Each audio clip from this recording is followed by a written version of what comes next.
তৃণমূলের নেতাদের নাম থাকবে না, এটা কি করে ভাবছেন? তৃণমূল তো নিজের লোকগুলো থেকেও পয়সা নিয়ে চাকরি দিয়েছে, যারা দল করে তাদেরকেও টাকা দিতে হয়েছে। অফিসিয়ালি মমতা ব্যানার্জি বয়ান আছে 75% দিতে হবে, 25% তোমরা খাও। তো সেখানে তো কোনো এটা নিয়ে কোনো বেশি চিন্তা করার ব্যাপার নেই। থাকলো নান্টু ঘোষের। নান্টু ঘোষের ইতিহাস আপনারা জানেন তো।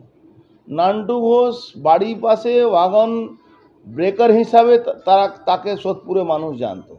তারপরে কংগ্রেস করতো, কংগ্রেস থেকে ট্রেড ইউনিয়ন করতো, ট্রেড ইউনিয়ন থেকে কীভাবে সব ইন্ডাস্ট্রি ওখানে সোদপুরের মধ্যে, মানে পানিহাটি যাকে বলা যায়, পানিহাটিতে একটাও কারখানা চলে, সবটাই তো বন্ধ হয়ে সব জমি বিক্রি হয়ে গেছে। এবার ওনার ছেলের, ওনার পুত্রবধূ নাকি এখানে তার টেম্পটেডের মধ্যে নাম আছে। শুনুন, এরা খুব ভালো করে এসএসসি ধরুন, পৌরসভা ধরুন, সব জায়গায় এরা খুব কায়দা করে, ধরুন এক চোর অন্য চোরকে কাজ লাগিয়ে দিচ্ছে, অন্য চোরকে কাজে লাগিয়ে দিচ্ছে।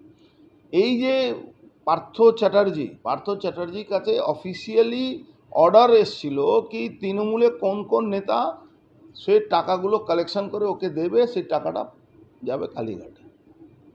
পার্থ চ্যাটার্জি, তার মধ্যে এখানে কালেক্টর হিসাবে নান্টু ঘোষ ছিল, পার্থ ভৌমিক ছিল, এরা তো কালেক্টর হিসাবে কাজ করেছে। এবার আরও আপনি দেখবেন আগামী দিন আসবে 62টা চেয়ারম্যান এর মধ্যে ইনভলভ আছে। শুধু পৌরসভা চাকরি করা যায়, পৌরসভাতে চাকরি দিয়েছে তারা, অফিসিয়ালি পয়সা নিয়ে এই চাকরিগুলো দিয়েছে। আপনি একদিন যদি ভুলে গেছেন, বর্তমান যিনি এডুকেশন মিনিস্টার আছেন একদিন বয়ান দিয়েছেন কি আমি আমার দলের লোককেই চাকরি দেব। দলের লোককে চাকরি দিল তাও একটা মানা যেতে পারে, দলের লোক থেকেও টাকা নিয়ে চাকরি দেব। ব্রাত্য বসু কথা, আজকে সেই ব্রাত্য বসুকে কেন ইডি সিবিআই ডাকছে না, কেন জিজ্ঞেস করছে না কি আপনি এই ধরনের বক্তব্য রেখেছেন, কোন কোন লোককে আপনি চাকরি দিয়েছেন?